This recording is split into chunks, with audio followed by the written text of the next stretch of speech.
This is WMNF Tampa. Stay tuned for True Talk.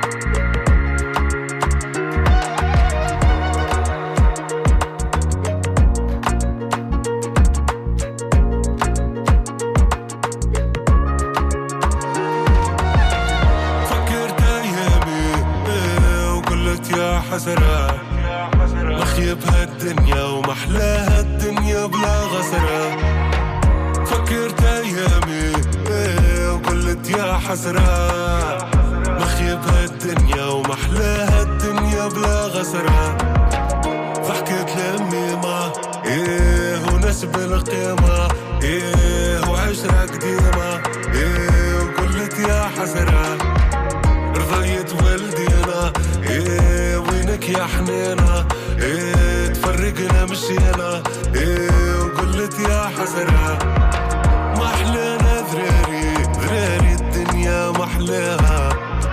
محلاها ماما وزينها ديما مواتاها محلاها الحومة ديما الحومة مظلومة قتلتنا الشيخة وزادت قتلتنا الحكومة فكرت اللمة قسمنا اللي فما وكل حد وهمه وكنا محلانا واليوم زمامة وبكات الماما خشومات في الشمة. Welcome to True Talk on WMNF 88.5. It's Thursday, May 1st. And Trump's 100 days in office, which is really an artificial number, has passed. And there is a lot of controversy about what he's actually accomplished in the first 100 days as far as real policies. I mean, there's a lot of executive orders ruling by decree without Congress, and Congress is basically being useless, not checking the president on anything, including all the unconstitutional stuff. So, but on today's program, we're going to be speaking specifically about Trump's policy to go after college universities under the guise of anti-Semitism. And in reality, he's actually trying to change the ideological makeup of college campuses to make them more conservative. That's something that the Trump administration or conservatives as a whole have been complaining about for years, is how liberal these universities are and how they, and that's really the root causes. But they're using the issue of fighting anti-Semitism as the cover for these policies. And they've been rounding up college students that have participated in protests against the Israeli genocide. Imagine students that have been complaining and criticizing and protesting against war and against killing children. And those are the ones that get rounded up. Not the students that are actually promoting genocide. Not that we're advocating for any students to be arrested, but at least provide the ability for free speech.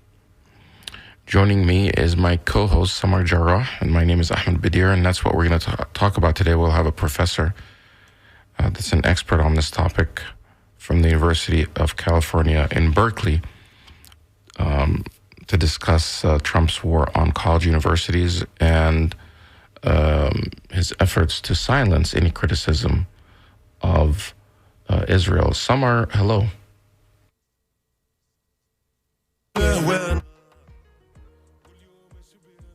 Samar is joining me now, but the music is still on.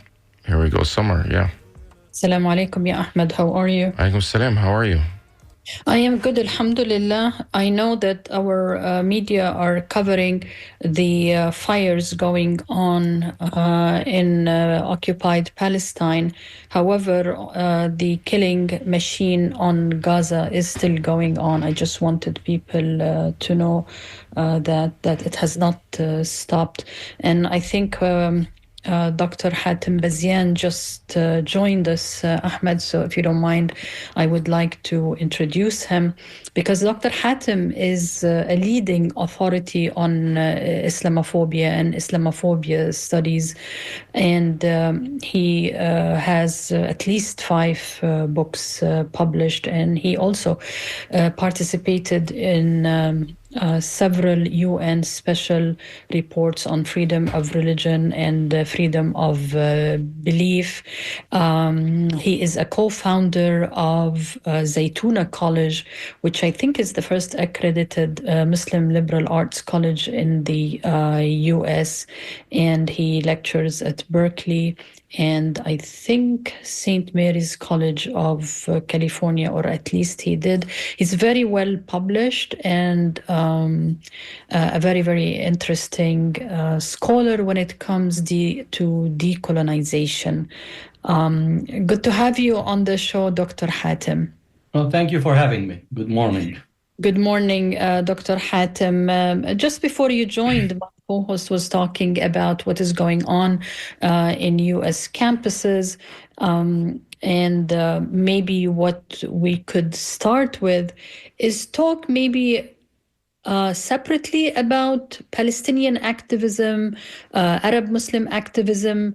How has it been going on for the past maybe 20 and 25 years since you were a professor when nobody was paying attention? Like, were they students who were promoting anti-Semitic and violent ideology, and all of a sudden our administration just paid attention to their existence? So give us a background on student activism vis-a-vis Palestine in the past 20 years on U.S. campuses. Well, if we want to really examine activism on Palestine on U.S. college campuses, it has a long, long history.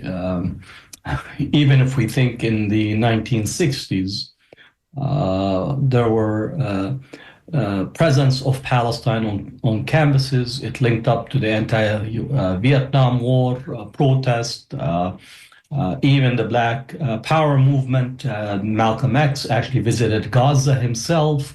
The Black Panther Party had a position and a statement on Palestine.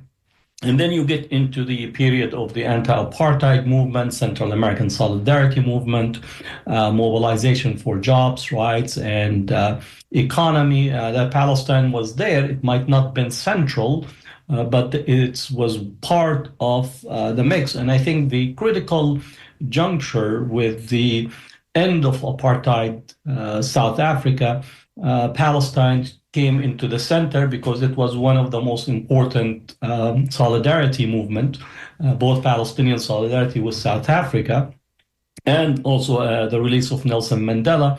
Nelson Mandela expressed tremendous solidarity with Palestinians because of the linkages between their struggles. The college campus has always been the place of students, Palestinian students coming from second generation in America, but also the arrival of Palestinians from different parts of the world, both as a result of economic migration, but also periods of strife, the Lebanon War, the Iraq-Iran War, the Iraq-Kuwait War, even the Syria's war, the intifadas in the West Bank. All that resulted in also Palestinians coming to the United States, coming for education, coming to study as refugees and immigrants, and that continuously made it possible for this organizing to take place. Now, the labeling of Palestine, pro-Palestine, and solidarity movement as anti-Semitic, this is not new. Israeli activists, campus Zionists have always used the framing and the tarnishing of Palestine activism by labeling it anti-Semitic. And this is done, one is to defame the movement rather than the movement Palestinian movement being recognized and understood as a call for freedom, an end to oppression, an end for settler colonialism and ethnic cleansing, it demonizes the Palestine movement. The second, it immediately makes linkages that the Palestine movement is a continuation or is being posited as an extension of the World War II and the Holocaust. And that allows this smearing campaign to take place in a sense of attempting to delegitimize the Palestinian as an indigenous people trying to claim their right to their land. And the third is to actually pressure university administrators, people in civil society, institutions of opinion making to distance themselves and not touch and engage the Palestinians on their own ground or narrative out of fear that they will be smeared themselves by the smear of anti-Semitism as such. So this has been a long-going campaign and strategy of different periods. And then the second part of this smear, again, the one is the anti-Semitic smear, and the second is to constantly claim that this Palestinian movement is about violence, about terrorism, and constantly trying to frame it as such and linking it throughout the various periods to presenting and pushing for legislation that would target, curtail, surveil, and possibly arrest pro-Palestine activists in the United States. But I think the period post 9/11, the U.S. involvement in Iraq and Afghanistan, the Black Lives Matter movement, and so on, have changed the topography. And I do think what we're witnessing is this intense campaign on college campuses that is accumulative, both of previous experiences and the outcome of this painful and really difficult history that the Palestine movement on college campuses have experienced. We talked about the students, but I just remembered Dr. Hatem because at one time I was teaching at USF as an adjunct instructor, and I remember it was people like Daniel Pipes. They created some sort of online before the Canary mission that we can talk about it later, but targeting professors and naming professors and doxing them and publishing their addresses. And I think they also targeted you and your family personally. Can you talk to that? Because this intimidation is not only targeting students who can be helpless, but even tenured professors have been subjected to this amazing injustice. Yeah.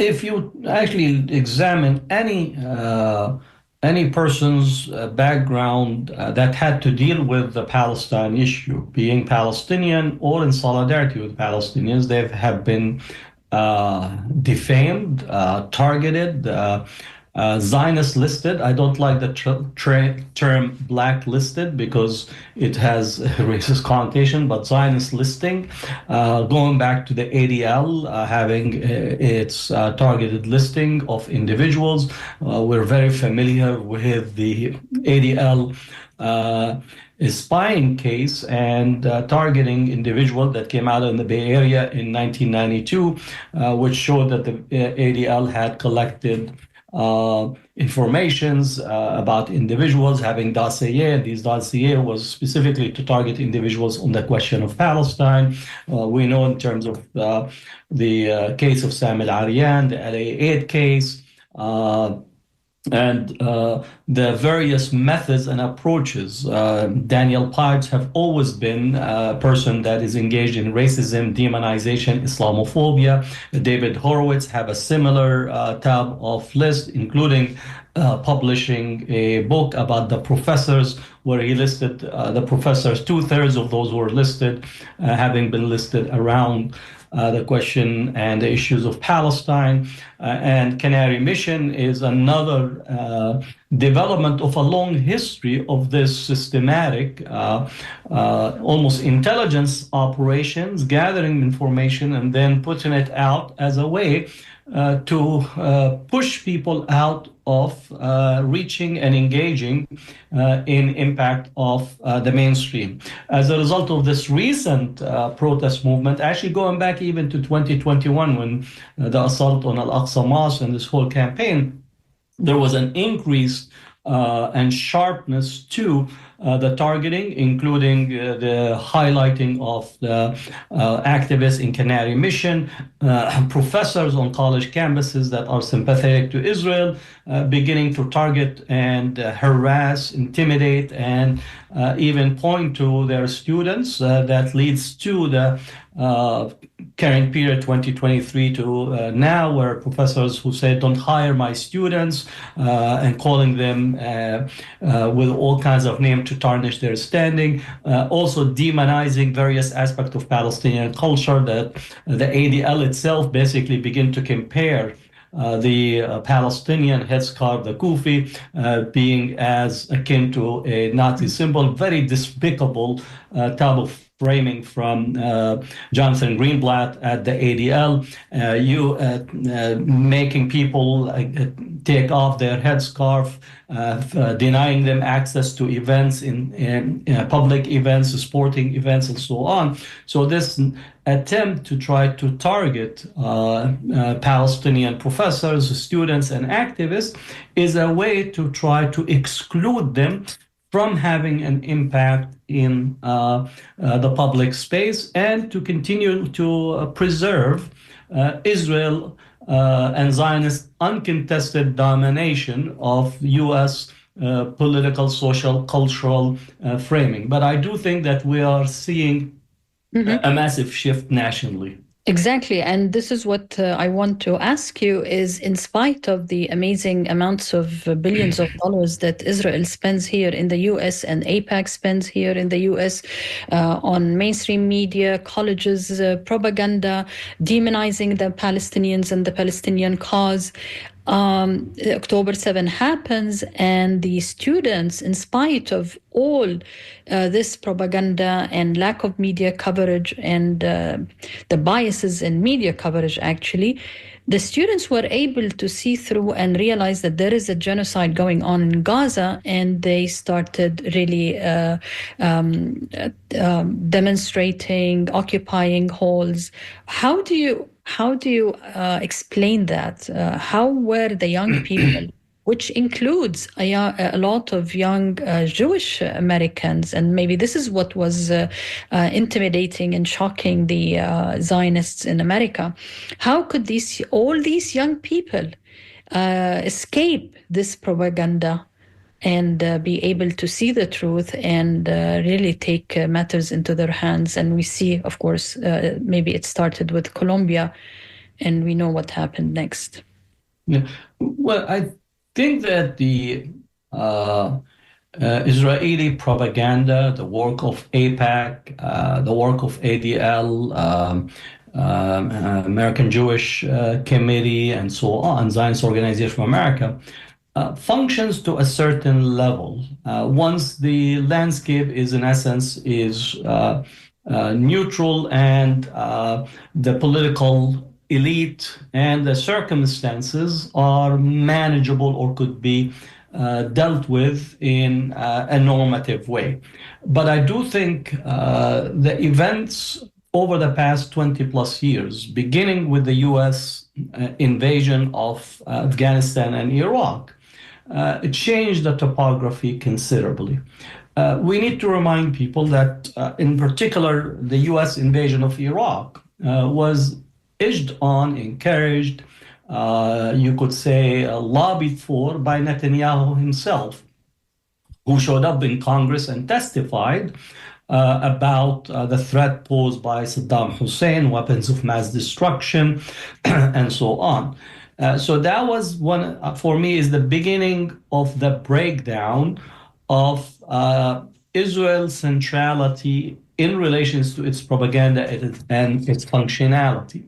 the events on the U.S. invasion of Iraq turned out to be a disaster, pushed by the neoconservatives, pushed by a heavy dose of the pro-Israel segment and the lobbying. And then subsequent to this, you had the Israel campaigns on Gaza, which every military campaign and every attack and every assault only magnified the intractability of Israel's position vis-a-vis the Palestinians. And the only way to maintain this was by the heavy lobbying, heavy expenditure on propaganda, heavy targeting of students, and that has its functionality if information could be stopped. Into this discourse, the emergence of social media, alternative media, ways of people accessing information that is no longer dominated by what we call traditional old media. That made it possible for people to actually engage in ways that were not present. Adding to this mix, I would say, is the emergence and the strength of the Jewish Voice for Peace and a number of segments within the progressive Jewish space. And they also began initially to engage in Palestine, but then took on an anti-Zionist perspective and came in full strength. And I would say by the time you get into 2016-17, that strength and that engagement coalesces and provides a larger coalition engaging Palestine, which sees itself on college campuses where propaganda now is facing a movement with multi-pronged participants. The last part to this conversation, I would say, we have to take account of the emergence of the Black Lives Matter movement. First in relations to Ferguson, but definitely as we speak in relations to the murder of George Floyd. That likewise, not only that it opened the debate and the discussion and about the positionality of blacks in the United States, but also blacks across the world, movements in Europe, movement across the world taken onto the colonial cultural heritage, the statues, and that immediately linked to Palestine as a focal point, as a major linkages where the Black Lives Matter organizers across the country and globally took on and embraced the Palestinian cause on equal basis. So now we get a movement that have developed from the invasion of Iraq war, consolidating and beginning to have a full-fledged horizon in its terms of its outlook and linkages to decolonization, a critique of racial structure, a critique of power, a critique of U.S. politics, and that also explained the backlash, in particular in terms of populist backlash that traces back, again, I think, to the Iraq war and post-Iraq war, but gets to actually focuses attention on Black Lives Matter on the one hand, of taking our country back, and we need to eliminate diversity, equity, inclusion, take on and challenge ethnic studies. That's really a populist right-wing reaction and attempting to reconstitute a paradigm that has been almost cracking at the foundation, and Palestine is one of those. Israel, Zionism have hitched its wagon to America's right-wing political right-wing backlash, and also hitched its wagon in Europe to right-wing, extreme right-wing backlash against immigrants and Muslim population. So we're seeing these dynamics in terms of what is taking place in front of our eyes as a result of this transformation. What we are witnessing today, again, is something that I actually wrote about, that pro-Israel activists, the Zionist organizations are going to take on limiting or trying to win the debate by silencing the voices of critique. And I do think that they are committing one of the most horrific strategic mistakes, not that I'm giving them advice, is that they are taking on the First Amendment and US constitutional law.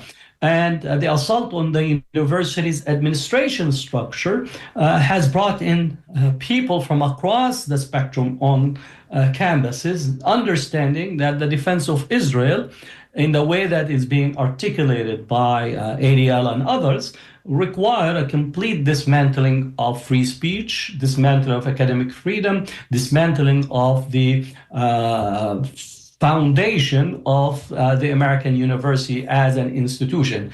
And this is not a defense of academic institutions in large, but to understand that what is being asked and what is being pushed at the college campuses, even before Trump. Again, Trump took it to what considered the logical conclusion of taking over the university. I think in this they committed the fatal strategic mistake of Israel's position on college campuses, and I think it's untenable moving forward. If you're just joining us, this is True Talk with Ahmed, Bedier, and Samar. Jarrah, where our guest today is Bedier. He's a professor and lecturer at the University of California, Berkeley, where he focuses on Arabic language, Arab society and culture, and classical Arabic literature, poetry, Quranic commentary, and many other topics.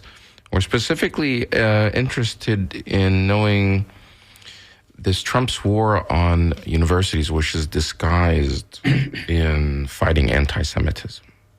And you're a professor. You've been at Berkeley for a couple of decades. Don't want to age you, but for a while. Do you see, and you visit a lot of college universities, do you think that anti-Semitism is rampant on college campuses in America and the lives of Jewish students is under threat, as it's depicted by this administration and by politicians and other leaders, that somehow that the problem is so massive that they have to take these,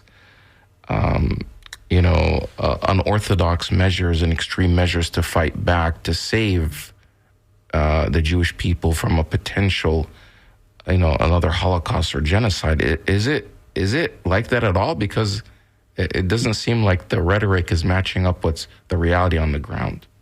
Well, if you take the ADL data, which I think last week said some 9,000 plus anti-Semitic incidents on college campuses, or not college campuses, but in the country.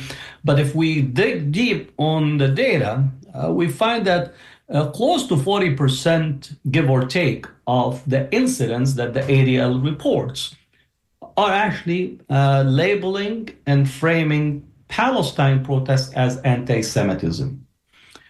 So this is immediately tells us that there is a weaponization of anti-Semitism in relations to college campuses in order to silence the critique of Israel, the critique of its policy, the critique of the genocide that is taking place. So this encompasses any protest that is taking place on college campuses, including by Jewish progressive students or even Orthodox Jewish protesters joining Palestinians or pro-Palestinians in labeled anti-Semitism. So there is a weaponization of anti-Semitism in order to silence the protest and then push the university administrators to crack down and to use campus safety as an avenue to limit free speech.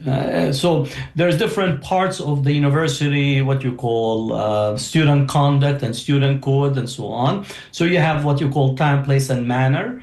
And then you have a set of regulations pertaining to campus safety, building safety, and so on.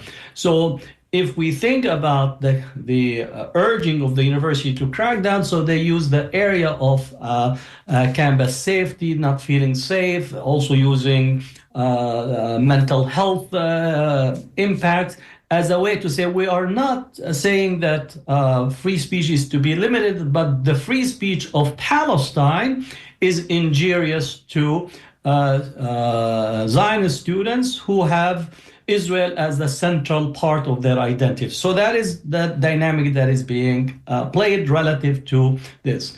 Even before the current period, there's been an attempt to try to investigate universities in relations to their permitting pro-Palestine or Palestine students in alliance or in cooperation with Jewish students to speak about Palestine.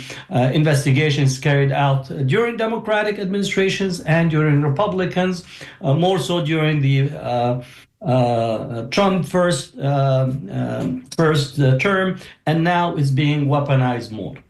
Now, does anti-Semitism exist in the United States? Absolutely. What are the major features of anti-Semitism? I think if you look at Trump and the right-wing coalition that he has, interestingly, it's very rampant. Even yesterday, the bill that was passed, or at least been written up in the Senate by the Health and Labor Committee, they actually have delayed the passage, but one part of the bill that allows, it is not considered anti-Semitism to say, and this is in the bill, says that for Christians who say that Jews killed Jesus is not an anti-Semitic statement. So to say Israel is committing genocide in Gaza is anti-Semitic, but to actually blame Jews as a whole which is a basic pillar of evangelical Christianity and Christians, is not deemed, it's in the bill itself, which is, again, you get what you call a theological Christian position relative to Jesus in that way.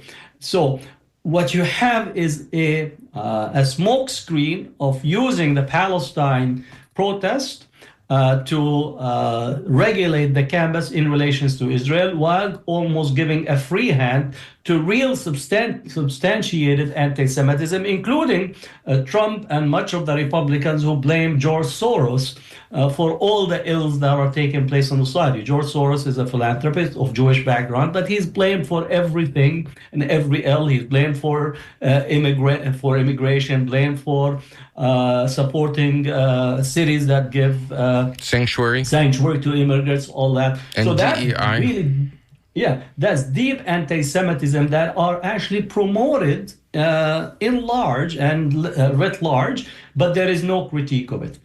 Now, if we understand what Trump and the American populist right wing is actually undertaking, their major agenda is to reverse the 1960s transformation of the American society, to undo the Immigration Reform Act from 1965 onward, in such a way that what we want is to make America white again, in essence reconstituting the Chinese Exclusion Act, but in a new terminology that would target Latinos and Global South immigrants. So that's literally one item on the agenda. The second is complete dismantling of the Civil Rights Act, and that's where the diversity, equity, inclusion, the assault on affirmative action began much earlier, as early as 1978 with the Bakke decision, the Supreme Court cases that basically eliminated affirmative action, the ability to remedy the 300 plus years of exclusion in that. So how to dismantle it? And we see the immediate dismantling of diversity, equity, and inclusion, which is literally is being used to reverse the landscape in our civil society, to reverse any type of effort at the corporate level, at the societal level. Now, just to think about it, in the 500 corporate, what you call largest companies in the United States, the 500 of them, the number of CEOs that are of color was only 4%, right? And also the gender dynamic is also about 4%.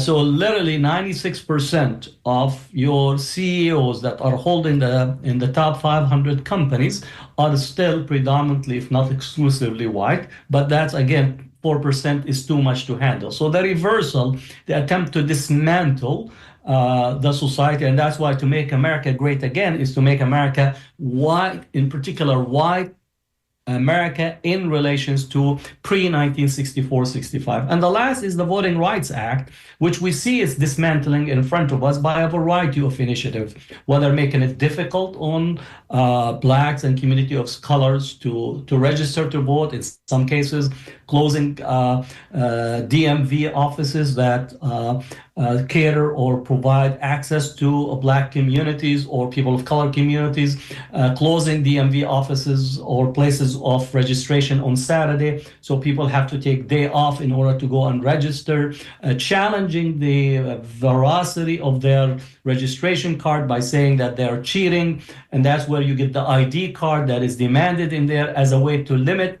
And also, if you think that some of these will try to point out that individuals who have some type of a legal entanglement will make their voter registrations difficult, then removing people from the registration rosters under dubious claims, and then added to it the gerrymandering that takes place. So literally what we are seeing is an attempt to craft a Republican white majority at a time of a dwindling demographic landscape, and using the threat or using the claim of anti-Semitism on college campuses and society to basically set the clock back to pre-1965 period, and to reconfigure the society in such a method. And with it, a wholesale abandonment of every aspect of constitutional rights, constitutional protection, legal protection, and the assault on the university, the judiciary, and those who are responsible for oversight is part and parcel of reconstituting the society to that earlier period. Why aren't Jewish groups sounding the alarm? Because reversing American society back to pre-1960s was not a good time for Jewish people. There was actually a lot more anti-Semitism. Oh, for sure. And, this is a period where so now somehow they're going along with this policy and the threats against the Constitution itself, justifying it. Even the CEO of the ADL, when asked about the rights of these students and the rights of due process, something that's essential in our Constitution, that people can't just be, taken away and put off in detention like these college students are being, and shipped off into a different state without due process at all. This is surely something that, if it goes back to the pre-1960s, this will eventually impact Jewish people as well, because, white people in this society are not so fond of Jews. There's a lot of, if there is real anti-Semitism, it's usually coming from those segments of society, the white supremacists. Well, I think this is where the current challenge for ADL and others is actually to understand what is taking place. The ADL and some of the major Zionist organizations, beginning in the 1970s, began to say that the anti-Semitism threat in the United States comes from the political left and comes from those who are in alliance with the Palestinian cause. I do think from early on and as well today, this was a mistaken, fatal propaganda constructed fear in order to legitimize the continued lobbying to support Israel and to make the United States unconditionally support Israel at all costs. And I think we are possibly at the precipice of a challenge and a consideration for both Jewish leaders, those who are on university professors and colleges, to begin to understand what is the program that is being forwarded by Trump and his right-wing populist coalition. At the end of the day, it is structured around an imagining of America of the distant past, that caters to wide segments of the society. And here, when I say wide, is also instrumentalizing the real pain and suffering of white working class, and to stoke them to say your pain, your economic positionality, your loss of purchasing power, the jobs that are lost is not caused by the corporate elite, those who have taken your job abroad, or those who have continued to reduce taxes and reduce and remove the social welfare net. It is basically the Mexican immigrant, the pro-Palestine activists on campus, and so on. So there has to be a reckoning, and I do think that some are beginning to recognize what is taking place, maybe not fast enough. And the ADL is definitely wrong on all fronts in trying to reduce everything to a defense of Israel. And I think increasingly segments of the Jewish intellectuals, individuals who are engaged in research, people who actually have examined this from a much wider scope, will come to realize that if this allowed to pass, this would mean a reversal of the American society to a period where racism, discrimination against everyone, Black, Jews, Arab, Palestinians, Latinos, Asians, and so on, will be the standard. And the exception will be a point to equality. We also see that there is a movement on the Supreme Court to allow funding for religious schools.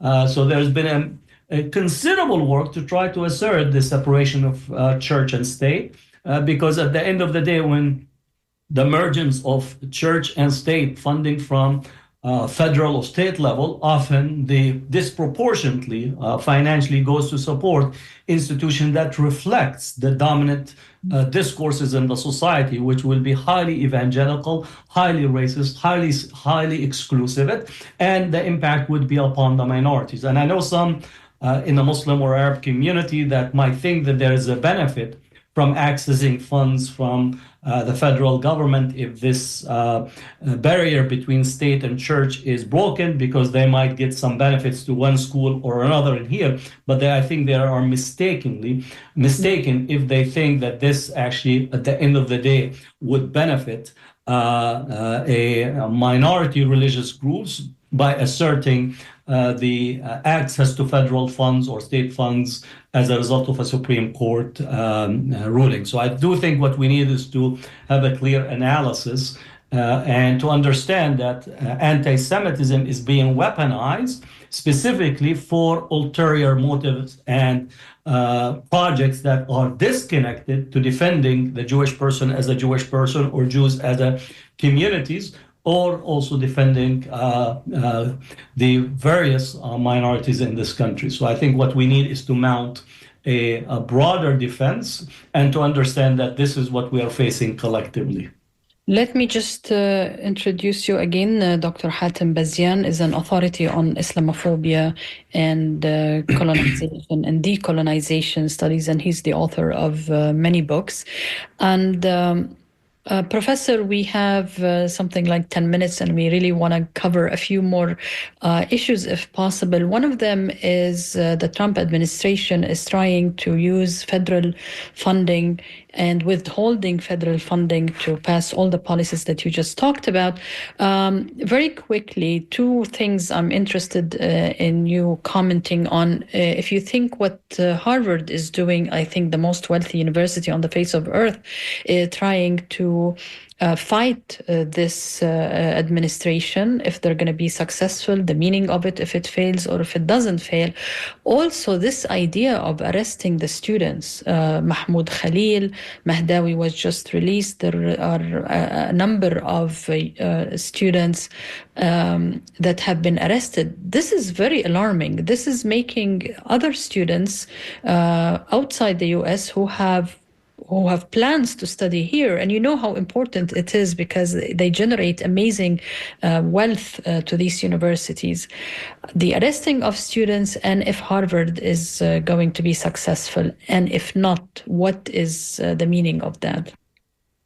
Well, the use of federal funding as a tool is one of those, what you call, if you want to use the nuclear bomb from the administration, to try to take hold and reconfigure the university to be reflective of Trump and his current coalition. So that's the effort, is to use federal funds to actually undertake this massive transformation at the university level. And we could see that in many universities, complete unloading of the DEI departments, reconfiguring administrators. So there is already, even prior to the challenge that has been mounted by Harvard,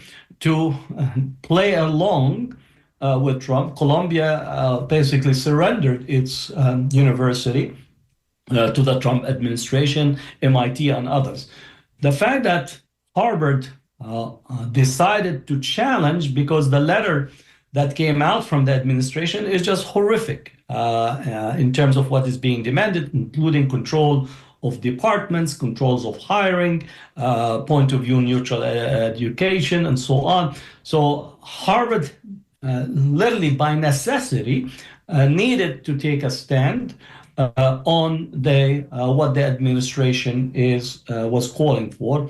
And I think the fact that Harvard stepped forward have strengthened some other universities. And I think there's a couple of professors at Rutgers University have put out a statement to try to get a coalition or a principal coalition among universities. And I do think that Harvard's case is going to make its way into the courts. When it gets to court, again, it's everybody's guess, but I do feel that even from the court level, they might consider the independence of the university as one of the foundational elements of the society in terms of how academic institutions function. That doesn't mean that the university is completely disconnected, but I think that the court might be more sympathetic to Harvard positions as well as other universities. That process will take some time, while simultaneously universities are going to begin to look for an alternative to federal funding. I don't think they'll be able to replace it, but there is definitely avenues to explore. As far as the impact on international students, arresting students, and so on, I think this will have a very impactful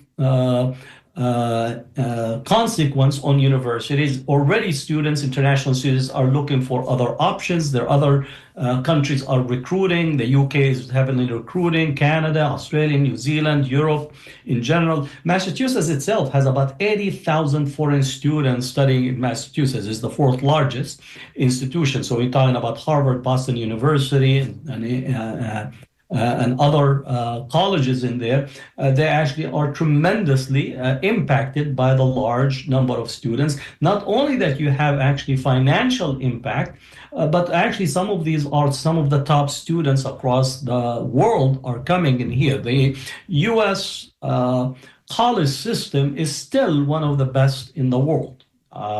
It's still churning out some of the best research, some of the best infrastructure to conduct research on a variety, whether it's in medicine, in airspace, engineering, computer science, social sciences, and so on. So the net loss is not only financial, while it's important, is actually the effect of having top talent coming, especially at the higher level, whether it's master and PhD, and considering that both Mahmoud Khalil and Mohsen are both in the PhD program. Ozturk in Tufts University is also in the graduate program. So now we're beginning to say that graduate students who usually stay for quite a long time, sometimes they are supported by major grants and major research projects. This will have a dilatory effect and a consequential effect on the quality of research and the quality of students. this is at a time where Trump and all his circle are trying to compete with China. If you're actually going to cut that pipeline of high talent that is coming in for the university institution that produces the research, the patent, and so on, this will have a far-reaching consequence moving forward. And I don't think that it is very easily remedied without a complete shift in the attitude or perspectives that are being put out as we speak. We only have a few minutes left, but, the Trump administration and his cabinet may be using or misusing or exploiting anti-Semitism for an ulterior agenda to reshape American society, culture, and roll it back because they see that college campuses and universities specifically in their independence is an obstacle for that type of long-term change that they're seeking. But in the meantime, they are achieving their goal of harming the Palestinian cause and the freedom of Palestinians and ending the genocide by somehow successfully silencing and in a way kind of killing the movement. There was a lot of momentum last year with these encampments. People were seeing it. There was civil disobedience, but now because of their drastic and crazy measures, a lot of people are afraid to act because they can just be picked up. So, in essence, the pro-Israel side sees that this, maybe down the line that may be harmful to their community, but in the short term, it achieves their goals of helping the state of Israel dominate Palestine, continue the occupation, and maybe even forcibly displace Palestinians, giving them all of the Holy Land. So, and we only have a couple of minutes left. Do you think, what can the pro-Palestine side or pro-justice side do in the meantime to push back against this? Well, while prima facie it looks like that the movement has been impacted, I actually read it very differently, if I may. I do think that the encampment period have taken its course. I do think that student activists and organizers are coming in more innovative ways. I do think that pressures on universities for divestment is taking shape. There is ballot measures that are being put at universities' student elections, and you're getting mass support. Just a couple of days ago, Georgetown University at 67% support of divestment. So I think that dynamic is unfolding.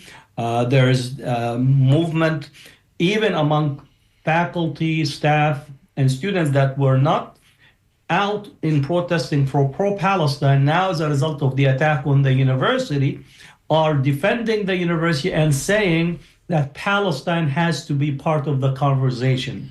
And that's actually very interesting that some of the academic senates, some of the conversations and debate taking place, some of the staff unions who might not touch Palestine by itself, now as a result of defending the right of the academic freedom, of freedom of speech, the right of faculty, staff, and students to actually be there, are including Palestine speakers in platforms that were not actually in there. So for me, that the Palestine movement is far more discursive, far more innovative, and have actually become a fixture in the defense of the university and the defense of the society. You can no longer speak or argue about the university, the protection of the university, without actually saying that Palestine and speaking of Palestine is part and parcel of it. So in that sense, they might have won the short battle of trying to target students, and that's very measured and understandable. But I do think that they have lost the war of ideas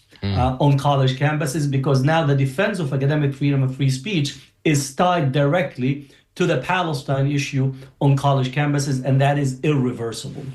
Well, we'll have to end it there. I mean, it seems like more and more universities are waking up that the Trump administration and many of them don't really care that much about anti-Semitism, but they're using it as a way to